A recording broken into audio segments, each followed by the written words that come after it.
Buscaba la felicidad. Solo eso quería, ser feliz. Quería encontrarme a mí mismo, dedicarme a mis cosas y ser feliz. Gwyn Lewis vino a Latinoamérica por primera vez a principios de los 70. Como tantos jóvenes norteamericanos, Gwyn había abandonado su patria en busca de una vida menos complicada, de drogas más baratas y, de ser posible, de la oportunidad de ser feliz.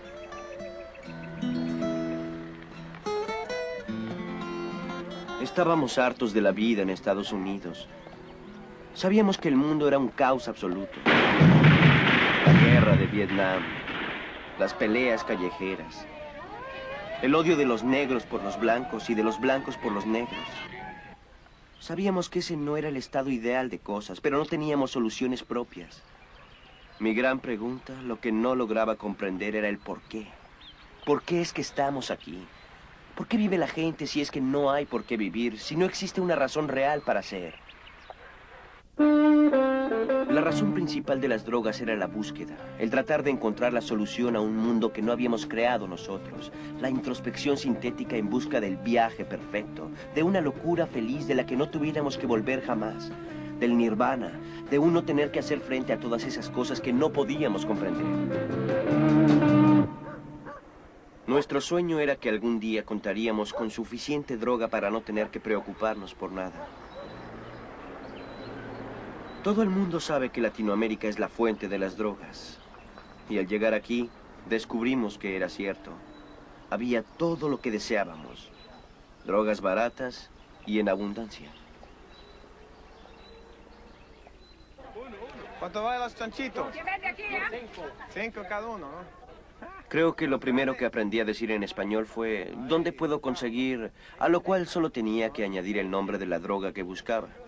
Y así logré establecer una red de conexiones que podían conseguirme lo que fuera y en la cantidad que quisiera, hasta convertirse en nuestro medio de subsistencia. Bueno, gracias. Pero un día ocurrió lo inevitable.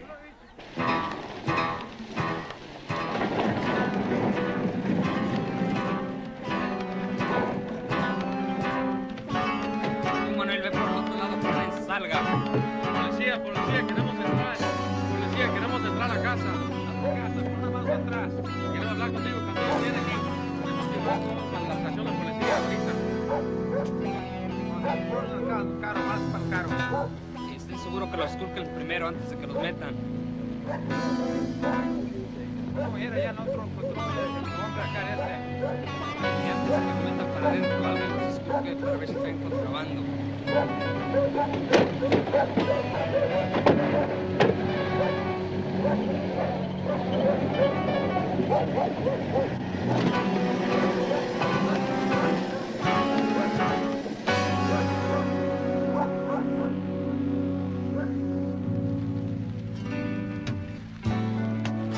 Esa pared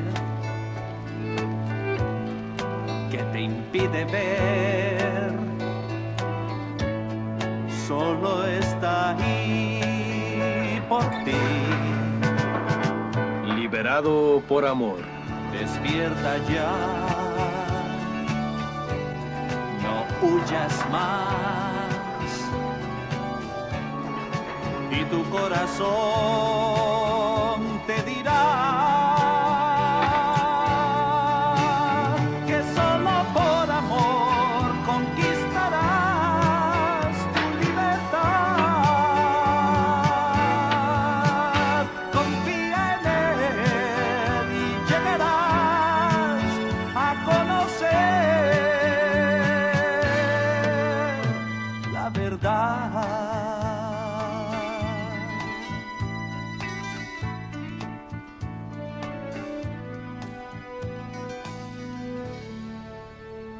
Después del primer par de años, siempre quise dejar de usar la cocaína, sin lograrlo jamás. Cada vez que hacía un negocio, sentía que no quería hacerlo. Sabía que estaba mal, pero lo peor no era eso, sino saber que podían arrestarme y que tendría que pasar mucho tiempo en la cárcel y perder todo lo que tenía. Puka y yo discutíamos la posibilidad todo el tiempo, sobre todo después del nacimiento de Bo, porque cada vez era más real la posibilidad de ir a la cárcel. ¿Y qué íbamos a hacer con él si nos arrestaban? Siempre habíamos querido un hijo. Recuerdo nuestra alegría cuando descubrimos que Puka estaba embarazada. Recuerdo también cuando nació Bo. Yo mismo fui el partero en su nacimiento. Esa mañana le hice la promesa de que siempre estaría con él. Y llegó el momento en que de verdad me necesitaba y no hubo nada que pudiera hacer. Quería ese bebé más que nada. E hice todo lo posible por evitar las drogas durante mi embarazo. No las dejé por completo, pero sí reduje mucho el uso.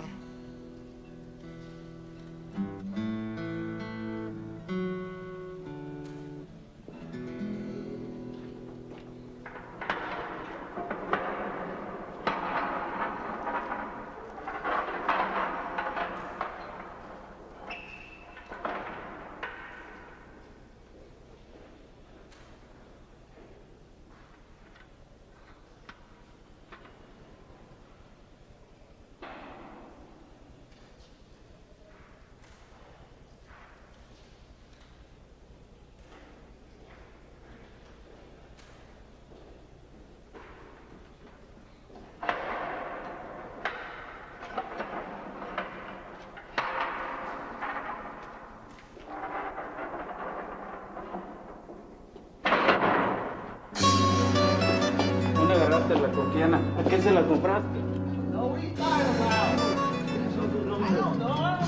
Los guardias me llevaron a la habitación donde interrogaban a Gwen.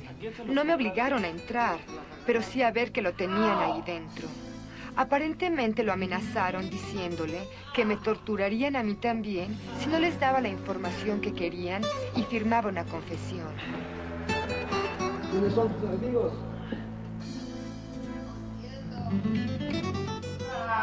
Le ataron los pulgares a la espalda y luego lo colgaron de ellos. ¡No entiendo! ¿Dónde está la No sé.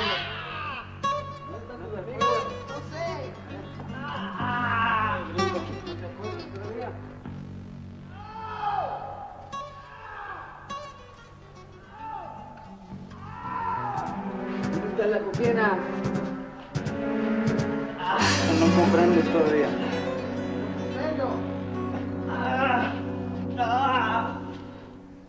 Obligaron a Gwen a firmar y luego me permitieron ir a la celda. Vos seguía ahí y creo que lo abracé como por media hora. Me negaba a soltarlo porque no sabía qué pudiera pasarle.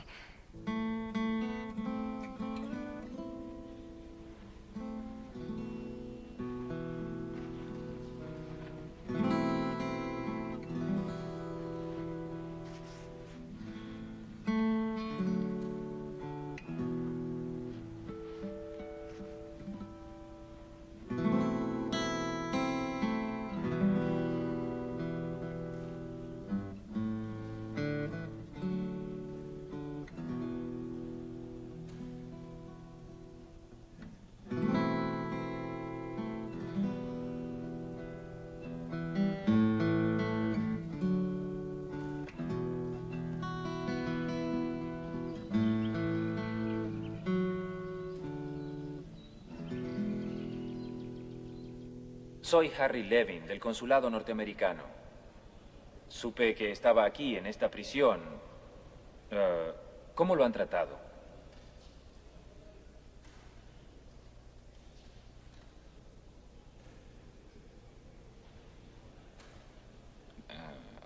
Gwen debe darse cuenta de lo grave de su situación. Se le acusa de la venta de drogas ilegales y además de eso, la policía asegura haber encontrado un laboratorio de cocaína en su casa. Desgraciadamente, no hay mucho que el gobierno de nuestro país pueda hacer sobre eso. Sin embargo, creo que puedo asegurarle que no volverán a torturarlo. Y a propósito, Puka y Bo... ¿Los vio? Los he visto. ¿Cree usted que salgan? Veré qué puedo hacer al respecto. No le prometo nada, pero creo que puedo arreglar que los liberen. Aunque es probable que los deporten a Estados Unidos. El cónsul norteamericano logró que nos liberaran a Bo y a mí. Logré entrar con Gwen sin autorización. Logré entrar a verlo mientras salía. Solo por un momento. Y le di la comida que me quedaba. Y las mantas que tenía, ni siquiera sabía si él tenía. Yo había conseguido un par en la prisión. Fue muy duro ver que un grupo de guardias la sacara a empujones con un destino incierto. No sabía dónde iban a mandarla. Si a un país vecino o si la deportarían a los Estados Unidos. No sabía. Y los días de visita, los sábados, domingos y los miércoles por la tarde, se permitía a los familiares de los prisioneros que entraran a la cárcel a verlos. Y veía a los demás reclusos con sus familias, jugando con sus hijos, sentados junto a sus esposas. Y era muy duro para mí, porque no tenía idea de dónde estuvieran los míos o de cuál fuera su suerte.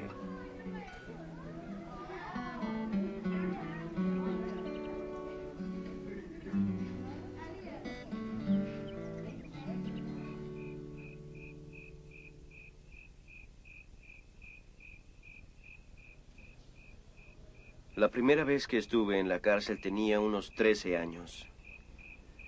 Me habían sorprendido robando cigarrillos. Llamaron a mi papá y le dijeron que, si quería, podía pasar a recogerme. Pero él decidió no hacerlo. El juez me llevó a un privado y ahí me dijo, podemos detenerlo por una semana o liberarlo y dejarlo a su cargo.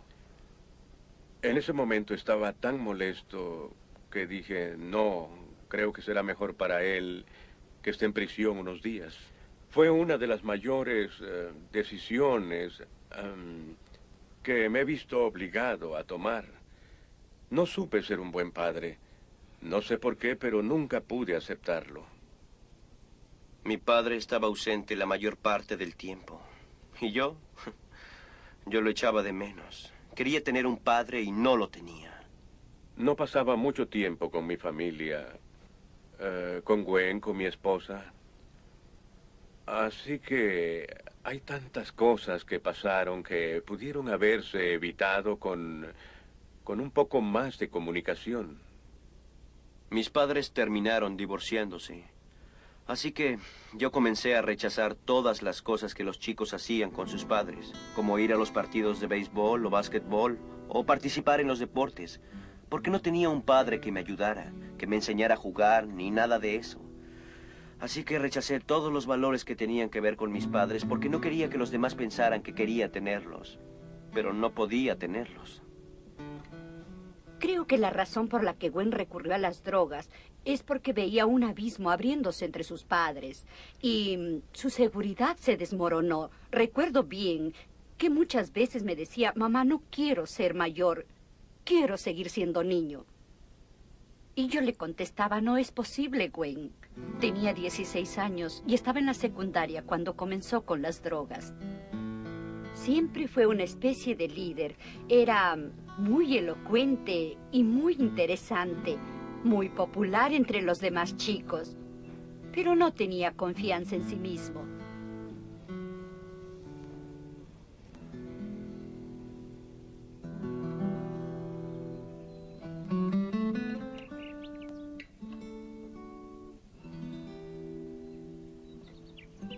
Conseguí dinero de alguna parte, no recuerdo cómo, y pude pagar mi admisión a la mejor sección de la prisión. Por $20 era posible pasar al reservado, una celda en la que solo había un par de presos más y en la cual tenía mi propia cama. Una celda mucho más agradable.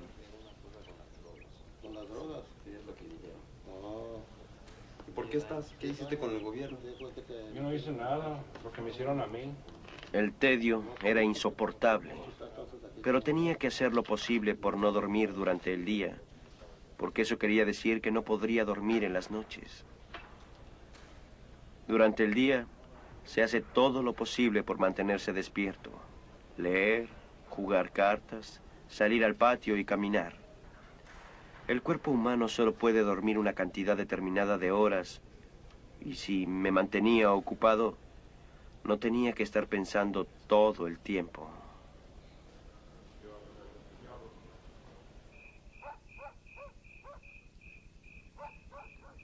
Cuando se está en prisión, el periodo más terrible son los 5 o 10 minutos entre el momento en que apagan las luces y el de quedar finalmente dormido. Porque es entonces cuando se está ahí, en silencio, y es imposible pensar en otra cosa que no sea la libertad.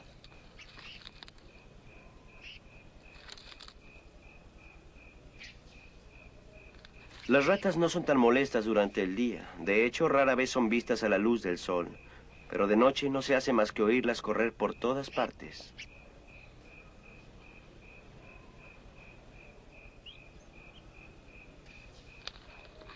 Más bien no se ven, se escuchan.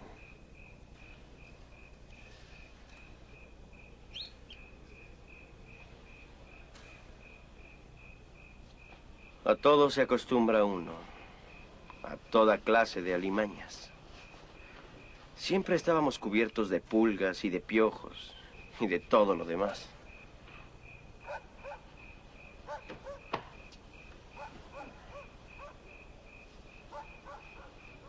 Una de las cosas más duras en la prisión para mí era no saber dónde estaban Puka y Bo.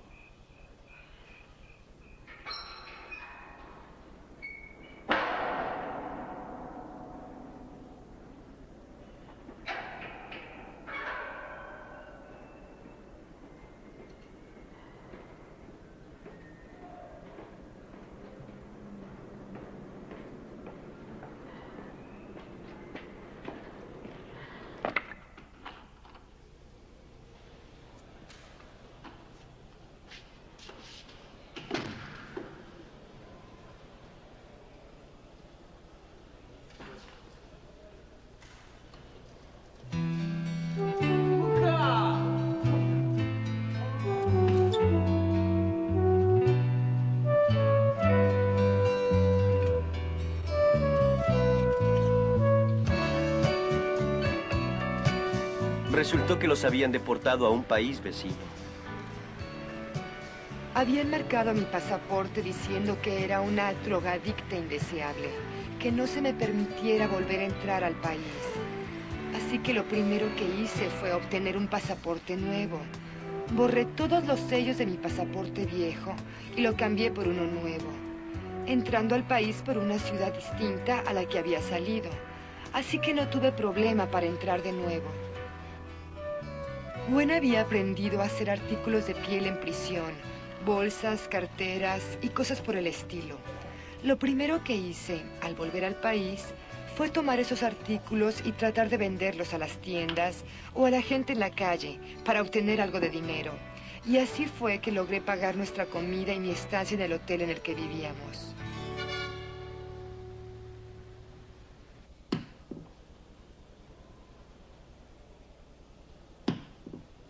Lo primero que traté de hacer fue desarrollar alguna estrategia para sacar a Gwen de la cárcel. Según la ley napoleónica vigente en ese país, el preso tenía la responsabilidad de demostrar su propia inocencia y podía hacerlo como mejor le conviniera. Podía contratar a un abogado para que lo hiciera por él o podía tratar de hacerlo por sí mismo.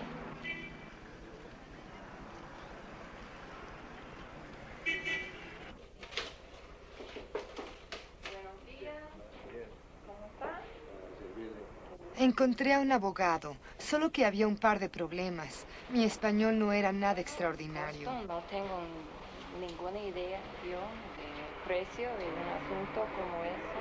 El suficiente para hablar con las vendedoras en el mercado, para comprar comida y ese tipo de cosas que acostumbraba hacer.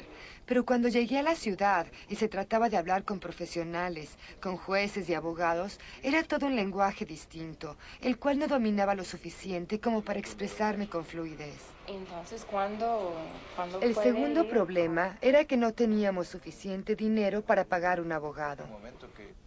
Escribimos a todos nuestros conocidos pidiéndoles dinero. Nuestros padres, entre otros, nos mandaron algo. La mayor parte del dinero que usamos para el abogado fue el pago de deudas antiguas, de dinero que me debían. De vez en cuando nos llegaba algo que de inmediato dábamos al abogado. Pero la situación era difícil porque no había forma de saber qué hacía con nuestro dinero. Él estaba en su bufete y yo en la cárcel. Y no podía ir a verlo para asegurarme de su honestidad. Así que no me quedaba más que confiar en él. Creo que lo que más me irritaba de las cosas que hacía el abogado era que, para convencernos de que le diéramos dinero, nos decía que estaba a punto de conseguir mi libertad. Nos decía, todo va de maravilla. Le tengo muy buenas noticias. Acabo de hablar con el juez y me dijo que va a resolver sobre su caso mañana. Y nos entusiasmábamos pensando, todo va a salir bien. El juez va a tomar una decisión. Va a darme mi sentencia. Me acuerdo que una vez tenía todas mis cosas empacadas en bolsas y estaba esperando, hasta que una vez ya casi de noche me llamaron a la reja y encontré a Puka llorando. Hola, Puka. ¿Alguna novedad? No, todavía no.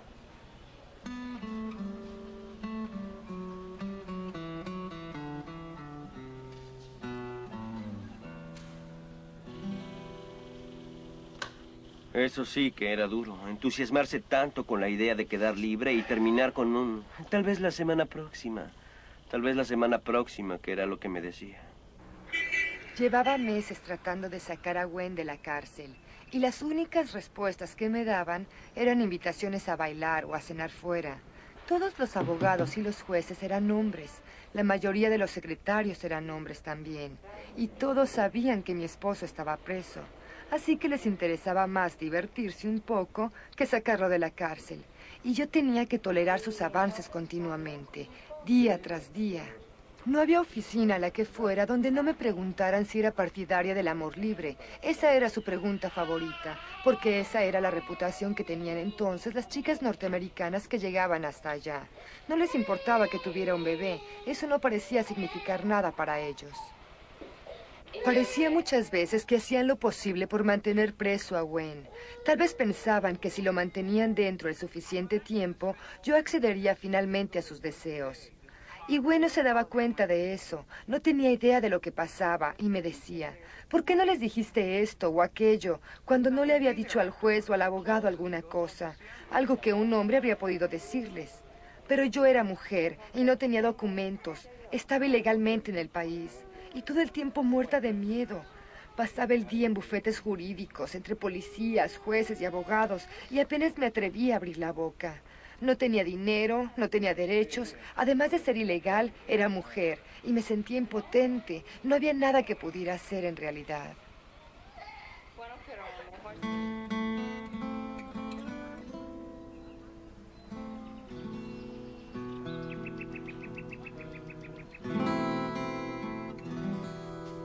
Mira, aquí está otra. ¿Te gusta? ¿Te gusta? ¿Eh? Oh, no. Se acabó el tiempo. Bueno, es hora de irse. Esa quedó bonita. Sí, la hice para ti. ¿En serio? Gracias por la visita, campeón. Me encanta verte. Los domingos por la tarde, al terminar la hora de visita, eran los días más dolorosos en la cárcel, porque acababa de pasar el día con mi familia y tenían que irse.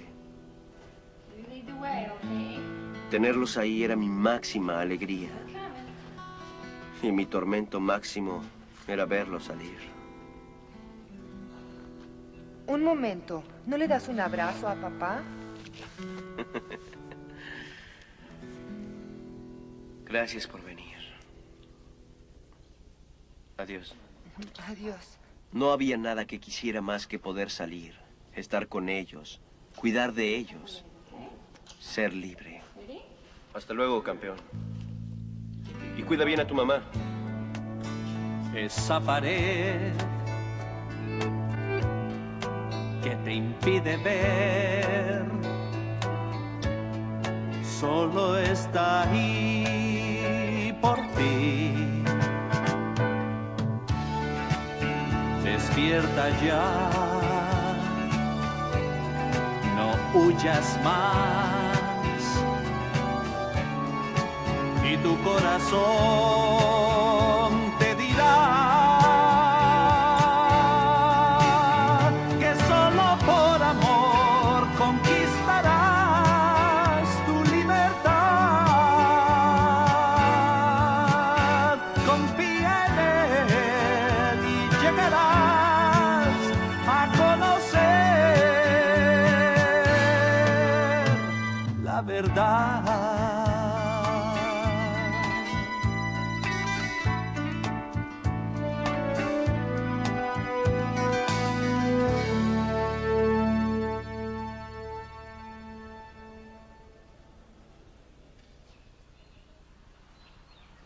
El paso del tiempo parecía más lento que nunca.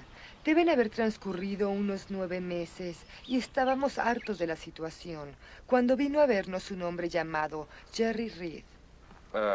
¿Gwen Lewis? Sí. Soy Jerry Reed. Tanto gusto. El gusto es mío. ¿No quiere sentarse? Le traigo un saludo de su madre. ¿De mamá? Sí. Acabo de llegar de Estados Unidos y supo que venía hacia acá. ¿Cómo es que conoce a mamá? La conocí en Chicago hace poco. Hablamos un momento y le dije, oiga, yo voy a estar allá y me gustaría llevarle sus saludos a su hijo. Lo primero que pensé al conocer a Jerry es que era policía. No se parecía en nada a mis amigos. Tenía el cabello corto, estaba afeitado perfectamente y vestía traje y corbata. ¿Quién es usted? Trabajo para una organización local. Tenemos escuelas aquí y dispensarios. Y resultó que no era policía, sino misionero. Y si había algo en esa época que me asustara más que un policía, era un misionero.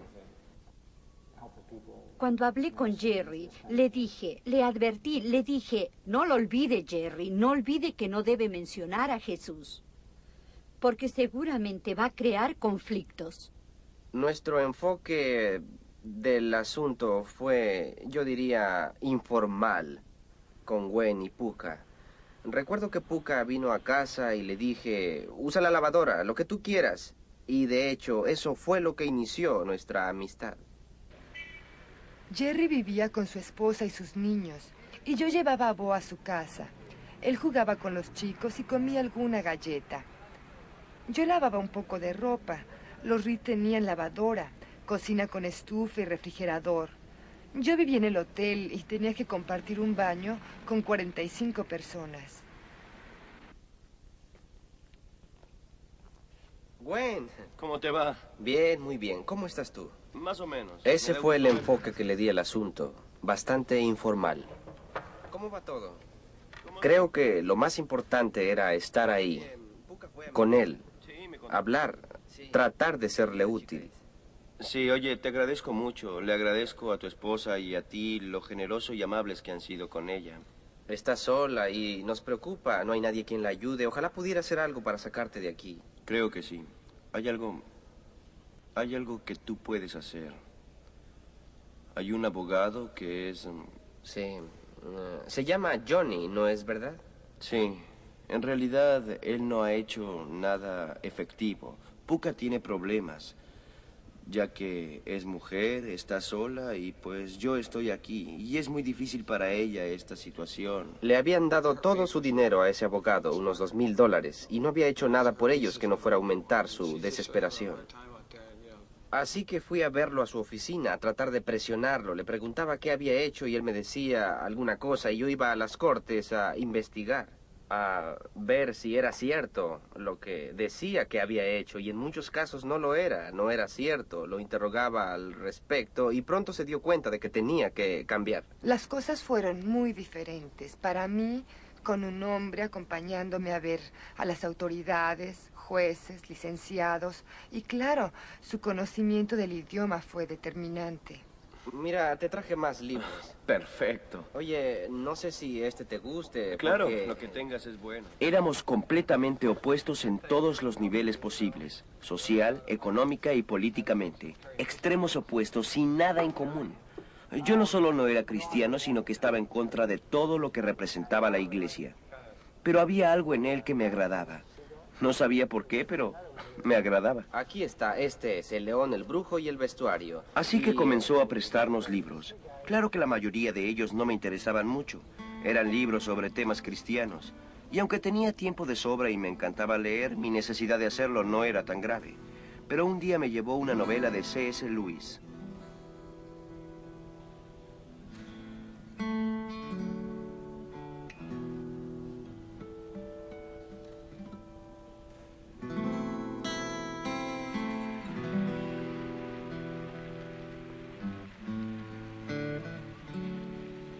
C.S. Lewis ha escrito... Bueno, te traje algunos libros, ¿recuerdas? La historia del caballo. Ah, sí. Es linda, linda historia, excelente. Eso pienso yo. Sí, linda. ¿Y qué te pareció? ¿Encontraste algo ahí?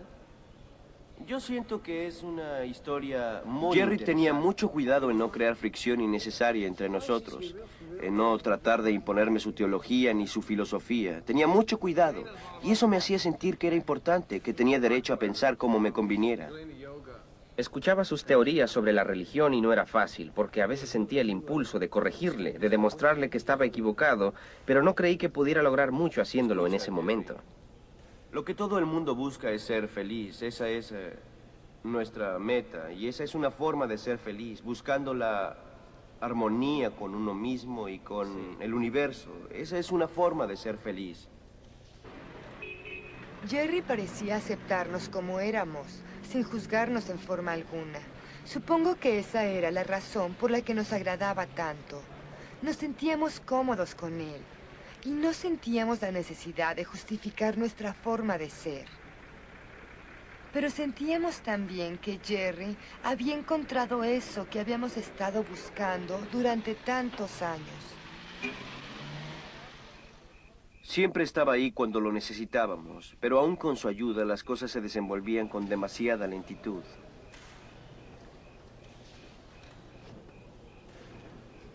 El juez tenía que decidir entre una condena de 6 años y una de 12 debido a la cantidad de evidencia en mi contra.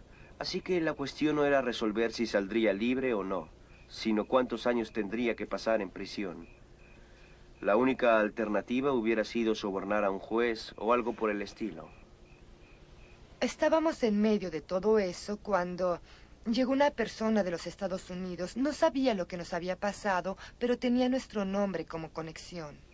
Me dijo que quería comprar algo de cocaína y que me daría $1000 si lo ponía en contacto con gente que pudiera vendérsela. Con $1000, pensé yo, puedo comprar hasta un juez. Así que decidí hacerlo. Decidí establecer el contacto, cobrar el dinero y comprar mi libertad. Quería salir y me imaginé que esa era la única forma de hacerlo. Puka iba a tener que hacer las presentaciones. O sea, que iba a tener que correr un riesgo bastante grande al llevar al tipo a la peor zona de la ciudad. Hacer las presentaciones y cobrar los $1000. Quedamos en vernos el siguiente martes, pero jamás nos vimos porque el lunes por la noche tuve una experiencia que me hizo cambiar. Ese día había ido a casa de Jerry a lavar mi ropa y a recoger unos libros. Y me dio un ejemplar de Dios llega al hombre, que acepté para no ofenderlo. Y esa noche en mi cuarto de hotel, mientras revisaba los libros, tomé el ejemplar de Dios llega al hombre y me puse a ver las ilustraciones. La única forma en que he logrado explicar lo que pasó entonces es simplemente que el Señor habló conmigo. Ahora, no sé si escuché una voz, no sé si otra persona hubiera escuchado una voz, pero lo que sí sé es que tuve la absoluta experiencia de la realidad de Dios. No es que hubiera pasado mucho tiempo pensando en Dios antes de ese momento, pero de alguna forma, esa noche en Sudamérica, Dios me reveló su presencia. Y yo supe que Dios existía. No solo que había un Dios, sino que era un Dios viviente, que me conocía y que le importaba en forma personal. Al día siguiente estaba nerviosa ante la idea de ver a Gwen. Él esperaba verme llegar con el dinero que veía como su libertad. Y yo no sabía cómo contarle lo que me había pasado. No tenía palabras para describir mi experiencia. Y aun si las hubiera tenido, sabía que él no la habría comprendido. Temía que pensara que me había desquiciado o algo así. Después de un año de cárcel, su perspectiva se había distorsionado un tanto y no estaba convencido de que yo estuviera haciendo todo lo posible por obtener su libertad.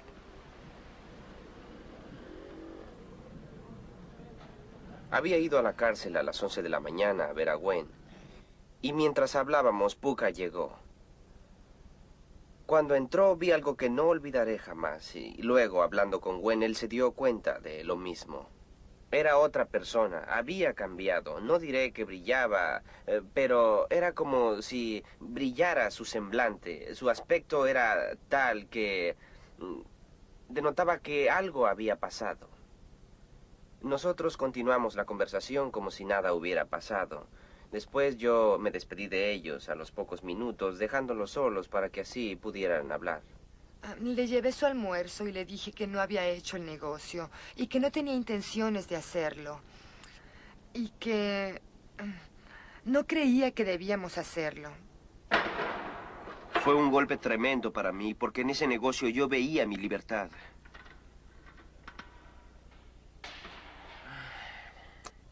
Pero Puka se veía también. El negarse a comprometer sus convicciones la había transformado. Y se veía mejor de lo que la había visto en mucho tiempo. Así que no sabía qué pensar. Jerry había estado esperándome afuera. Y al verme salir dijo, ¿qué te pasó? Yo dije, ¿qué me pasó? Él dijo que me veía diferente, que se daba cuenta al verme de que me había pasado algo increíble.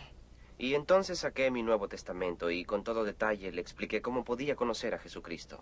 Le dije, de hecho ya lo has conocido, pero escucha esto. Y entonces oramos juntos y ese fue el principio formal de una nueva vida en Cristo para ella. Esa prisión te enseñará a enfrentar tu error. Aprenderás a escuchar lo que el Señor te dirá, que solo por amor conquistarás tu libertad. Confía en Él y conocerás la verdad. Fue muy extraño. Fue como si en un instante, repentinamente me hubiera dado cuenta de que Dios era real. Que de verdad estaba ahí, conmigo, en ese momento. Recordé que en uno de los libros que Jerry me había llevado había un folleto. Uno de esos relatos cortos que la gente reparte en las calles.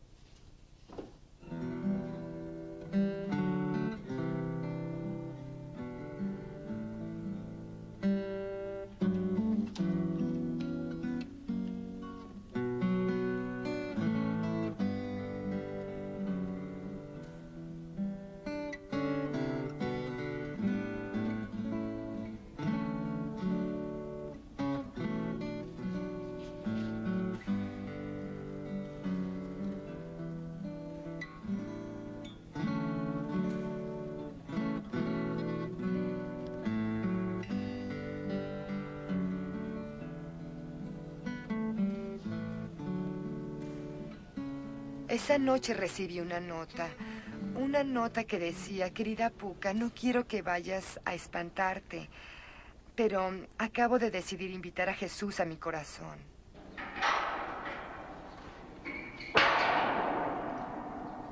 Al día siguiente sí que estaba asustado.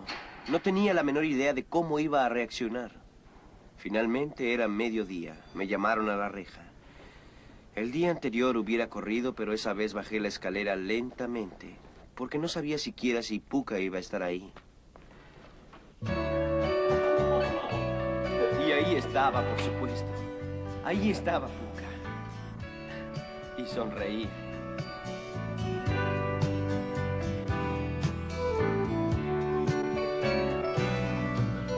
El jueves, 2 días después, fui a la cárcel. Subí las escaleras y esperé a que Gwen saliera de su cuarto infestado de ratas. Estaba al final del corredor, la mejor celda de la prisión. Jamás lo olvidaré. Por segunda vez, y las únicas veces que he visto eso en mi vida, era como si su cara brillara. Llegó Gwen y era otra persona, totalmente distinto, con algo nuevo en su semblante, lo mismo que había visto en Puka. Y en el buzón había una carta de Jerry Reed. Al abrir la carta, una carta bastante gruesa. Había ahí un par de líneas de Jerry y lo demás era una carta de mi hijo. Y claro, me alegró mucho tener noticias de Gwen. Y cuando abrí la carta, lo primero que leí fue "Alabado sea Dios". Y decía: "Te escribo, mamá, porque sé que tú comprenderás". Durante los 6 meses siguientes pasamos la mayor parte del tiempo, yo en la cárcel y Puka en su cuarto de hotel estudiando la Biblia y tratando de conocer a Jesús más a fondo. Juan 5:11 dice: Ahí comenzó lo que yo llamo nuestro seminario en prisión, su discipulado. Hubo un periodo de ajuste como resultado de todos esos estudios bíblicos iniciales. Un periodo en el cual establecimos las bases sólidas que nunca habíamos tenido.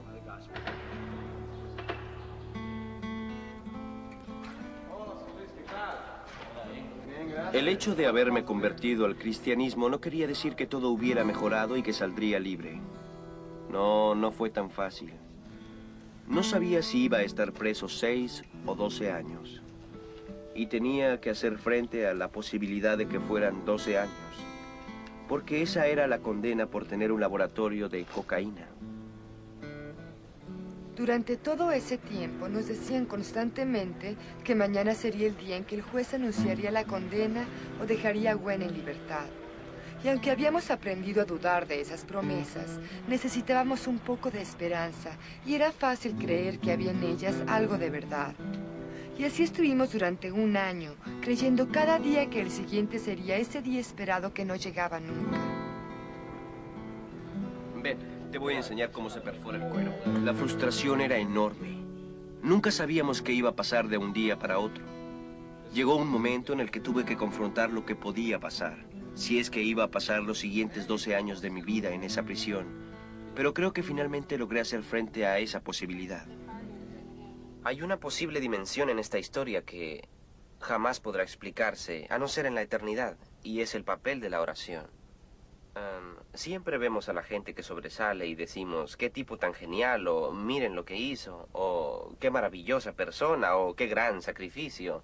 Pero hay algo más elemental, más básico y más importante que cualquier cosa que se haya hecho, cualquier conversación que hayamos tenido, o cualquier cosa que haya hecho yo, quien sea. Y es el hecho de que muchas personas orábamos. Y al paso de todos esos meses, esos días, semanas, al paso de casi un año en esa situación, nos dimos clara cuenta de la gran cantidad de personas que orábamos y de que Dios nos escuchó y nos contestó. Era Semana Santa, la semana anterior a la Pascua, cuando el juez decidió por fin retirar nuestro caso de entre sus asuntos pendientes. Llamó a Jerry y le dijo que iba a estudiar la evidencia. La evidencia consistía en probetas, materiales químicos y marihuana que teníamos en la casa. Pero, oh, maravilla. El juez que se encargó del asunto en la corte quiso estudiar la evidencia y no la encontró. La evidencia o se había evaporado o la habían robado o usado. Y no había evidencia en absoluto. Había desaparecido. El juez no podía creerlo y decidió que no podía condenar a nadie sin tener evidencia de su culpa. Así que redactó un documento llamado Boletín de Libertad, mediante el cual Gwen quedaba libre. Como 6 meses después de que recibí a Cristo, me dejaron salir de la prisión. Habían pasado 16 meses en total desde el momento en que nos aprendieron hasta el momento en que salí libre. Dios nos había escuchado. Le pedimos que interviniera y lo hizo. Salí de la cárcel. Lo primero que hicimos después de que salió fue planear nuestra boda. No habíamos tenido una boda cristiana y decidimos que eso era lo primero que haríamos. Así que Jerry y su esposa se encargaron de la boda, hicieron los preparativos y logramos casarnos al día siguiente. Luego tuvimos que pensar en lo que íbamos a hacer con nuestras vidas, nuestro futuro, y decidimos regresar a Estados Unidos y terminar la universidad. Parece increíble que dos ex drogadictos pudieran llegar a Miami con dinero solo para una llamada telefónica y la ropa que traían puesta, y quisieran ser estudiantes de nuevo. Pero lo hicimos. Los dos nos graduamos en North Park College, en Chicago. Gwen en el seminario y yo en la universidad, el mismo día. Eso hizo más especial la ocasión.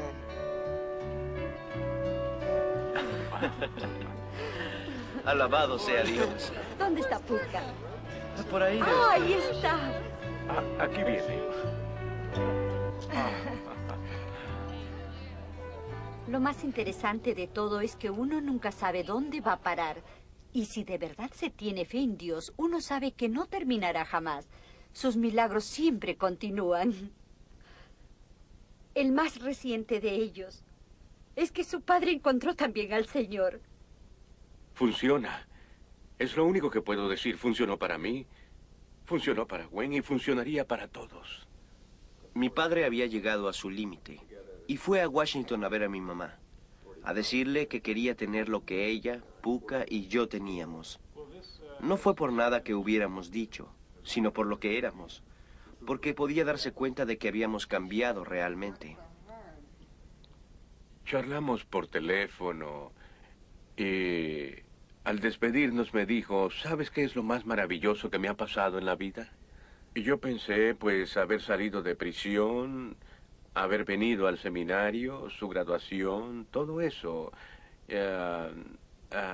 Estaba pensando y él dijo, que tú hayas encontrado al Señor. Y ahora mi esposo y yo estamos juntos de nuevo. Esto es algo extraordinario, un sueño convertido en realidad. Mis padres están juntos de nuevo, después de 17 años de divorciados. No creo que vuelva a sorprenderme nada de lo que haga el Señor. Jamás habría esperado ser yo mismo quien casara a mis padres, quien volviera a unirlos ante el Señor, restaurando la unidad de mi familia. Eso para mí es verdaderamente increíble. Yo no diría a nadie que una vez que se convierta al cristianismo, se acabarán sus problemas. No es así. Lo que sí es cierto es que se encuentra ayuda para esos problemas, que se tiene una fuente de fuerza y de esperanza que no se tenía antes. El volver a la universidad con 3 niños y después de 12 años no fue nada fácil. Creo que no hubiera podido sobrevivir tiempos tan difíciles a no ser por la oración y porque sabíamos que había algo más grande que nuestros problemas, por duros que fueran. Pero Él estuvo siempre con nosotros y nos ayudó a superarlos. Y sería absurdo creer que no habrá más problemas. Nos falta mucho trabajo por hacer, pero es para el Señor. Y sé que podremos hacerlo con su ayuda. Hemos vuelto a Latinoamérica. Ahora tenemos un propósito distinto. No estamos huyendo. Estamos aquí para compartir el amor de Dios con la gente de esta tierra, para compartir lo que Dios significa en nuestras vidas.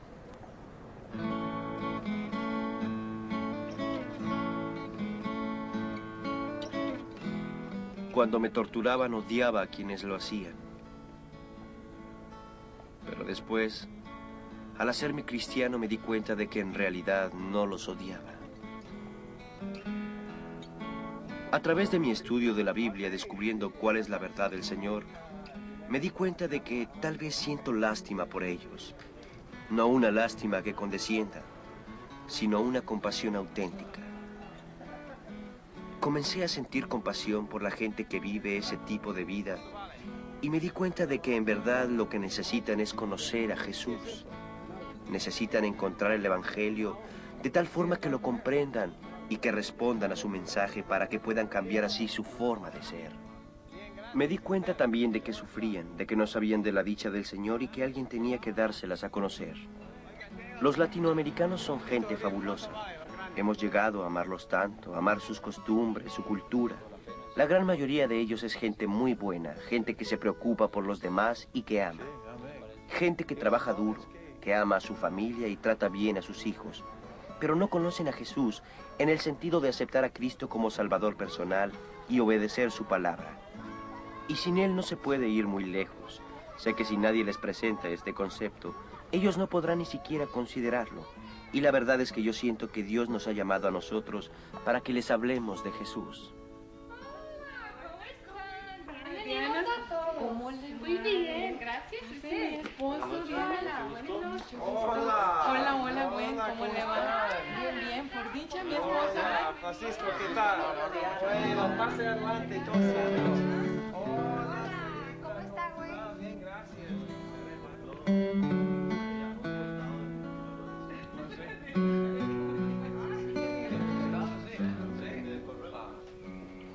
No, en Sabanilla.